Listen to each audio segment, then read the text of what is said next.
या चैट है, इसमें देख लो आप, ही भेजो, कर दो यार, भाई थोड़ी देर में बात करता हूँ, रुक जा भाई, क्या हो गया, क्या हालचाल है, ये बातें पूछ रखी हैं। माल खावा रीछ अरे भाई साहब पिटे है बंदर, तो बेचारा बबलू तो जेल में और माल खानी है घर, इसका लाग रहे हैं। बबलू एक आम मजदूर बालक था, उसको पुलिस करता उठा ले, उठाने के बाद पर्चा दर्ज कराया, कोई इंक्वायरी नहीं करी, जेल भेज दिया।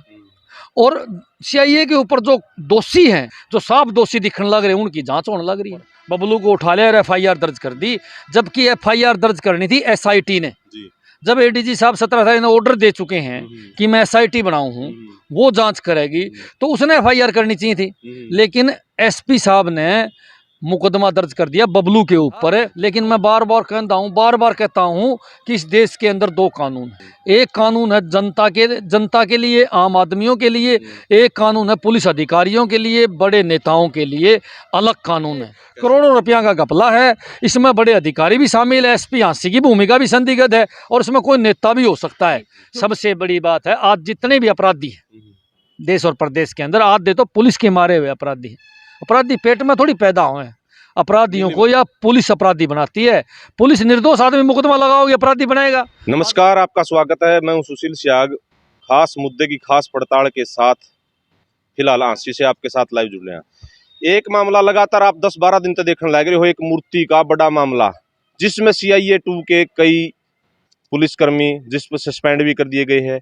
वो मामले को लेकर और सबूतों के साथ मनोज राठी हमारे साथ में मौजूद है, नए सबूत लेके आए हैं। के नए सबूत लेके आए राठी साहब, तो जाना है। हाँ जी राठी साहब, नमस्कार। नमस्कार जी भाई, कैसे हो? बहुत बढ़िया। के ले आए आज, फिर पोथी पत्रा फिर ले आए आप? देखो, आज हमारा जो बंदा है बबलू, जो निर्दोष है, वो अभी जेल में है जी। और उसको शुक्रवार को पुलिस ने कोर्ट में पेश कराया था जी।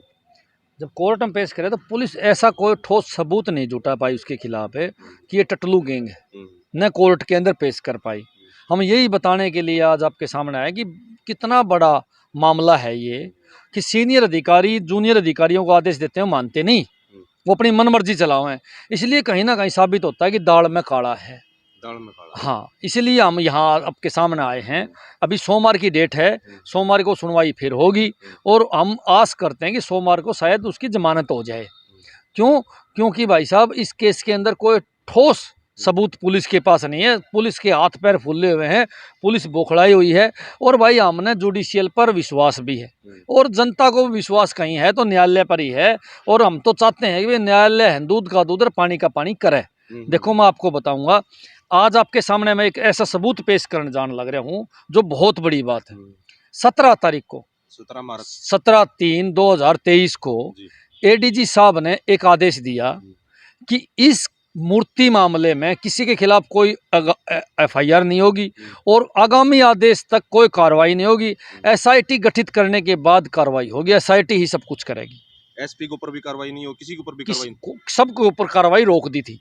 17 तारीख को आदेश दिया था कि एसआईटी ने मुकदमा दर्ज करना है, तो एसपी साहिबा को आदेश दे दिया। देने वाला कौन है? एडीजी साहब। बबलू पर भी एफआईआर नहीं करनी है, किसी पर नहीं करनी है मूर्ति मामले में।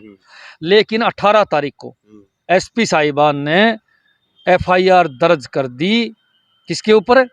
बबलू के ऊपर। बबलू को उठा लिया और एफआईआर दर्ज कर दी, जबकि एफआईआर दर्ज करनी थी एसआईटी ने। जब एडीजी साहब 17 तारीख ने ऑर्डर दे चुके हैं कि मैं एसआईटी बनाऊं हूं, वो जांच करेगी, तो उसने एफआईआर करनी चाहिए थी। लेकिन एसपी साहब ने मुकदमा दर्ज कर दिया बबलू के ऊपर और बाद में एसआईटी ने मुकदमा दर्ज कराया सीआईए के ऊपर। तो एसआईटी ने बबलू पर करना चाहिए था और दोनों की बराबर जांच चलती, फिर कहीं ना कहीं कोर्ट का मामला था। लेकिन मैं बार बार कहता हूं कि इस देश के अंदर दो कानून है। इतनी जल्दबाजी क्यों करी है? हम बताऊं ना, इस देश के अंदर दो कानून है। एक कानून है जनता के लिए, आम आदमियों के लिए, एक कानून है पुलिस अधिकारियों के लिए, बड़े नेताओं के लिए अलग कानून है। कैसे, किस तरह साबित होने लग रहा? एक बात बताओ, बबलू एक आम मजदूर बालक था, उसको पुलिस करता उठा ले, उठाने के बाद पर्चा दर्ज कराया, कोई इंक्वायरी नहीं करी, जेल भेज दिया। और सीआईए के ऊपर जो दोषी हैं, जो मूर्ति को पिंगला के बेच खाई जिन लोगों ने, बिस्कुट धरे बैठे हैं, जो साफ दोषी दिखने लग रहे हैं, उनकी जांच होने लग रही है। उनको कोई गिरफ्तार नहीं करा किसी को भी। ये साफ दिखने लग रहा है कि उनकी जांच चल रही है। बताया जाने लग रहा है मूर्ति नकली है, नकली पकड़ाई गई है किम कोई। में भी हो, हम्म, उनको गिरफ्तार करना चाहिए कि नहीं करना चाहिए? करना चाहिए। बबलू को गिरफ्तार कर लिया, उनको क्यों छोड़ रखे है? उनके मामले में जब भी हम बात करते हैं तो बोले जी जांच चल रही है। बबलू को मुकदमा दर्ज होने से पहले ठागे जेल में ठोक दिया। तो इन बातों से साबित होता है कि देश के अंदर दो कानून हैं, एक आम आदमियों के लिए और एक खास आदमियों के लिए। एक बात और कहना चाहूंगा, जब एडीजीपी साहब ने ऑर्डर दे दिया एसपी साहब को कि आपने कोई कार्रवाई नहीं करनी किसी प्रकार की, एसआईटी जांच करेगी, वह कार्रवाई करेगी, तो फिर एसपी साहब को ऐसी क्या जल्दी लगी कि थाना में प्रेस कॉन्फ्रेंस भी करी, बबलू को उठाया भी और बबलू के खिलाफ एफआईआर भी करी? ऐसा क्या जल्दी थी? इससे साफ नजर आवा है कि एसपी आंसी की भूमिका भी संदिग्ध है। सीआईए 2 भी तो सस्पेंड कर रखी है आंसी की। वो तो बाद में करी है। मैं तो बार बार कहता हूं कि एसआईटी का मामला था, एसआईटी ने करना था सारा मामला, लेकिन एसपी आंसी ने इंटरेस्ट क्यों लिया? जब एडीजी का ऑर्डर है मेरे पास, या ऑर्डर की कॉपी जब कोर्ट में पेश करी गई, हमारे वकील ने कोर्ट में पेश करी, हमारे वकील के हाथ लग गई कहीं से, तो हमारे वकील भाई ईमानदार पुलिस वाले भी हैं, ईमानदार अधिकारी भी हैं, उन लोगों ने हमारे वकील को दे दी, हमारा वकील ने कोर्ट में धर दी। जब कोर्ट के अंदर जज ने कही बस असली लाओ, तो 4 घंटे पुलिस बाजती रही, असली कॉपी नहीं ले शुक्रवार को, और बोला जी सोमवार की डेट दे दो, सोमवार ने ले आवांगे। कितनी बड़ी बात है कि एक सीनियर अधिकारी के आदेशों की सरेआम अवहेलना और एक गरीब मजदूर को उठा के जेल। मैं तो बार बार कहता हूं कि इसके अंदर एसपी आंसी की भूमिका है। और एक बात आज साबित हो जाती है, इन्हीं कागजों से साबित हो भाई साहब कि मूर्ति सोने की थी। विवेक पाटिल ने जो एफआईआर दी, जो स्टेटमेंट दी है, उसमें उसने कही है कि 80% सोना था, जिसकी मैंने जांच करी। और एसपी साहब का होते कि वो एक सोना का टुकड़ा न्यारा रखे, ये उसकी जांच करी थी इनने। जबकि मैंने मूर्ति दिखा दी काटते हुए आरी से कि मूर्ति में तो टुकड़ा काटा है, तो अलग टुकड़ा था ही नहीं। उस मूर्ति के टुकड़े की जांच करी, उसमें सुनार कहने लग रहा है कि 80% सोना था। तो फिर वो सोने की मूर्ति कहाँ गई? सवाल बनता कि नहीं बनता? मैं तो पूछूं खड़ा गई। हमारे को तो शक है कि सोने की मूर्ति थी, उसको बेच के खा गए, करोड़ों रुपया का घपला है। इसमें बड़े अधिकारी भी शामिल है, एसपी आंसी की भूमिका भी संदिग्ध है, और इसमें कोई नेता भी हो सकता है, क्योंकि एक डीएसपी को इंक्वायरी पर लगाया था और एक ही दिन में रात को ही डीएसपी की बदली करवा दी गई। तो इसका मतलब क्या है? कौन को तो बड़ा झोलमाल है कि नहीं है भाई? मामले को बाहर कौन ले आना चाहो थी? ये तो मैं धन्यवाद दी हूँ एडीजीपी साहब का कि ईमानदार अधिकारी है, वो इस मामले के चिपटे रहे, मामला बाहर ले आए। नहीं तो खाना ही नहीं था मामला बाहर आने का, मामले को तो दबा दिया गया था। इस प्रकार हजारों मामले पुलिस दबा देती है। जो पुलिस के खिलाफ कोई मामले आवे तो पुलिस उनमें कार्रवाई होने कौन देवे? क्योंकि खुद तो ये है घर की बई काका लिखनिया, सारी दुनिया को पता है। और भाई साहब माल तो खागे खानिए, और मैं तो बार बार कहूँ माल खावा रीछ, और भाई साहब पिटे बंदर। तो बेचारा बबलू तो जेल में और माल खानी है घर, इसका लाग रहे हैं। तो इसके अंदर भूमिका जिन जिन लोगों की संदिग्ध है, मैं अनिल विज जी से और खट्टर साहब के आपके चैनल के माध्यम से मांग करूं कि इनकी जो एसपी आंसी की भी जांच होनी चाहिए, एडीजी लेवल का अधिकारी इसकी जांच करे, ताकि दूध का दूध और पानी का पानी क्लियर हो सके कि कौन दोषी है, जो दोषी है उनको सजा होनी चाहिए। मनोज राठी इतने सबूत कहाँ से लेके आया है? किसी पुलिस पे पास नहीं है, कोर्ट के पास नहीं है, कहाँ से लेके आई? देखो कोर्ट में तो पुलिस वाले देवे ही को नहीं। कोर्ट में पुलिस वालों ने क्या काम करा? चैट पेश कर दी, बोला जी चैट देवा, जी चैट देवा। कोर्ट बोले चैट से क्या साबित होगा? चैट से तो कुछ साबित होगा को नहीं, चैट है या चैट है। इसमें देख लो आप, ही बेजो कर दो यार।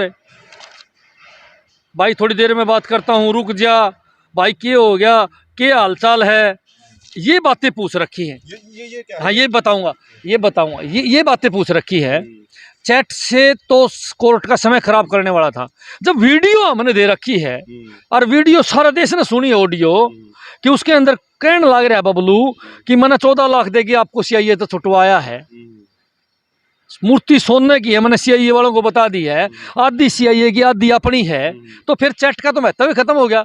लेकिन कोर्ट के सामने वह ऑडियो पेश नहीं करी पुलिस ने, जो हमने दी है। अच्छा, और क्या पेश किया फिर? चैट पेश कर दी नुए, कुछ नहीं उसके अंदर भी चैट, हाँ उसमें भी कुछ नहीं, सिर्फ गुमराह करने के लिए कोर्ट को।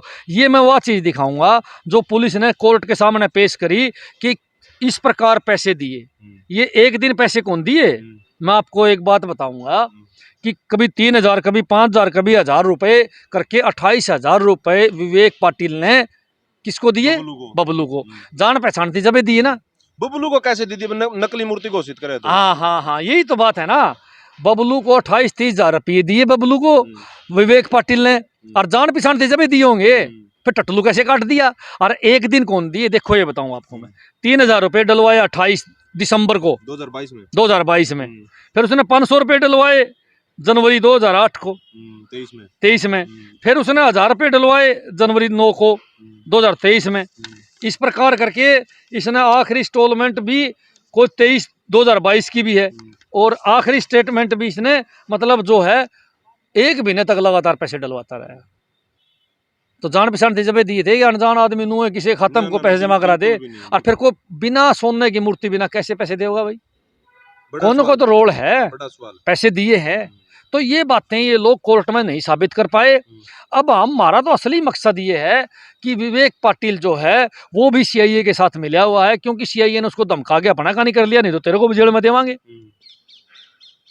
एसपी साहब की स्टेटमेंट की बात करा तो एसपी साहब पहले तो बोली हमारे पास कोई वो कंप्लेंटेंट नहीं था, इसलिए एफआईआर कौन करी। उस दिन घर तक उठा के ले आकर विवेक पाटिल को कंप्लेंटेंट बना के एफआईआर कर दी, और जबकि एडीजीपी साहब नटन लग रहे एफआईआर नहीं करनी, फिर भी उसके आदेश नहीं माने। तो कहीं ना कहीं उन अधिकारियों को बचाने के पीछे एसपी साहब की क्या मनसा है, ये समझ से बाहर है। मैं तो बार बार एक बात कहना चाहूँगा, आज एडीजीपी साहब पर हमने विश्वास है और कोर्ट पर हमने विश्वास है कि बबलू के साथ न्याय हो। आज बबलू के साथ सारा हरियाणा खड़ा भाई साहब, सारे वकील बबलू के साथ खड़े हैं, और सारे नु कहो भाई हम इसे छुटवावांगे, इसके साथ न्याय करवा के मानांगे। 100% बबलू इस केस से फ्री होगा। जैसे इस केस से बरी होगा तो बाकी ये लोग कहाँ जाएंगे, मेरे समझ से बाहर है, जो बबलू के ऊपर कहानी गढ़न लग रहे हैं। एक बात बताओ, बोले बबलू का फोन बरामद करना है, रिमांड मांग लिया कोर्ट से पुलिस ने। बबलू कोर्ट को ये बतावा है कि मेरा फोन तोड़ने पहले दिन खोस लिया था, जब मैं पकड़ के लिया जब मैं फोन खोस लिया था। हाँ, तो बरामद के कराओगे। पुलिस पता नहीं अलग टाइप की क्यों कहानियां गढ़ती है, सच्चाई क्यों नहीं सामने रखती। सबसे बड़ी बात है, आज जितने भी अपराधी हैं देश और प्रदेश के अंदर, आधे तो पुलिस के मारे हुए अपराधी हैं। अपराधी पेट में थोड़ी पैदा हुए हैं, अपराधियों को या पुलिस अपराधी बनाती है। पुलिस निर्दोष आदमी मुकदमा लगाओगे अपराधी बनाएगा। आज बबलू के ऊपर मुकदमा लगा दिया ने झूठा, ये साबित नहीं कर पाने लग रहे हैं, तो भाई सब वो अपराधी बनेगा कि नहीं बनेगा, ये बात आज साबित होगा कि नहीं होगा। कहीं इंसानियत है तो मैं तो कहना चाहूंगा खट्टर साहब को और अनिल विज को, भाई जो भी दोषी है इस केस में कार्रवाई करो, सबूत हम देने लग रहे हैं। आप राठी साहब के अलावा कोई भी और भी विपक्ष की पार्टियां हैं, कोई और भी बहुत सारे जानकार है, वो सामने क्यों नहीं आने लग रहे? मैं तो कहूँ ये काम तो सत्ता पक्ष का है। अब हाँसी का विधायक हाँसी में कांड हो रहा है, उसकी जिम्मेवारी बने कौन नहीं बने भाई, इस मामले की जांच करवाना बोल रहा है कौन नहीं अगला। सत्ता पक्ष का कोई भी नेता नहीं चाहता कि वो अधिकारी पकड़े जाए, क्योंकि अधिकारियों के पास उनकी कमजोरियां हैं। अगर अधिकारी पकड़े गए तो सत्ता पक्ष के नेता सारे जेल में, सारे के सारे तो भ्रष्ट हैं। आज पूरे प्रदेश में भ्रष्टाचार का बोलबाला है भाई साहब, भ्रष्टाचार अव्वल पर खड़ा है। सारी दुनिया को पता है कि आज पुलिस बिना पैसे कोई काम नहीं करने लग रही, और जो ईमानदार अधिकारी हैं पुलिस में, ईमानदार भी हैं, उनको खुद लाइन लगा के रखें भाई साहब, उनको काम दिया है कौन जावे। आज पूरी हरियाणा की जनता परेशान है इनके रवैये के कारण और भ्रष्टाचार के कारण। कौन से स्टेप पे पहुंच गया मामला, क्या कार्रवाई होने वाली जल्दी? टू द पॉइंट ये है कि एसआईटी जांच करने लग रही है, और मैं तो कहूँ भाई जब बबलू को आप गिरफ्तार कर सको तो तुरंत सीआईए वालों को और एसपी साहब की अगर गलती है तो उनके ऊपर कार्रवाई करके फिर जांच कर लियो। बबलू को भी तो बिना जांच बिना गिरफ्तार कराया है, तो उनको क्यों नहीं जांच गिरफ्तार करते। अगली कार्रवाई ये है कि अगर और भी सबूत हमारा हाथ लगे तो मीडिया के सामने रखने का काम करेंगे। हम सबूत एक एक देने लग रहे हैं। आज ये लेटर हमने दिखाया है जो साफ दिखने लग रहा है कि एडीजी साहब ने 17 तारीख को लिखा है एसपी को कार्रवाई नहीं करनी, उसके बाद में 18 तारीख को बबलू पर एफआईआर करी और बबलू जेल में भेजा। फिर एडीजी साहब जवाब मांगने लग रहे हैं। मैं तो सोचूंगा एडीजी साहब की बात कवेलना करी, सीनियर अधिकारी की बात नहीं मानी, उस पर क्या कार्रवाई होगी इसकी भी हम देखने लग रहे हैं। कहीं ना कहीं आप पर भी दबाव आ रहा होगा, आपने भी शायद जेल काटनी पड़ सके। देखो दबाव आता रहा होगा, जेल अच्छे कामों के लिए तो भगत सिंह वर्गे जान देंगे भाई साहब, जेल को बड़ी बात थोड़ी है। सारे हाँसी ने जेल में डाल लो, सारे जेल में जाने तैयार है। आज हाँसी के सारे क्रांतिकारी योद्धा हैं, कोई डरने वाला नहीं किसी तरह। सारी हाँसी तैयार खड़ी है, कभी छेड़ लियो सही काम के लिए, कोई पीछे नहीं हटने वाला। सभी लोग जो हैं इनका विरोध करने लग रहे हैं। सारे लोग कहने लग रहे हैं कि भाई पुलिस प्रशासन गलत काम करने लग रही है। सारे वकील आज बबलू के साथ खड़े, जो अच्छा काम करेगा जनता अपना आप उनके साथ खड़ी हो जाएगी। धन्यवाद। ये थे हमारे साथ में मनोज राठी भाई, पूरा मामला इन विस्तार में बताया है। देखने वाली बात यह रहेगी कितने हद तक इसकी जांच हो पाती है और क्या निकल के आवा है। लगातार सबूत पे सबूत मनोज राठी पेश करने लग रही है। आपने पूरा मामला देख लिया है, अपनी राय अपनी प्रतिक्रिया कमेंट सेक्शन में जरूर दें। रहिए, मिलते हैं किसी नई वीडियो में नई अपडेट में। सहयोगी कैमरामैन के साथ मैं सुशील सियाग, हाँसी, धन्यवाद।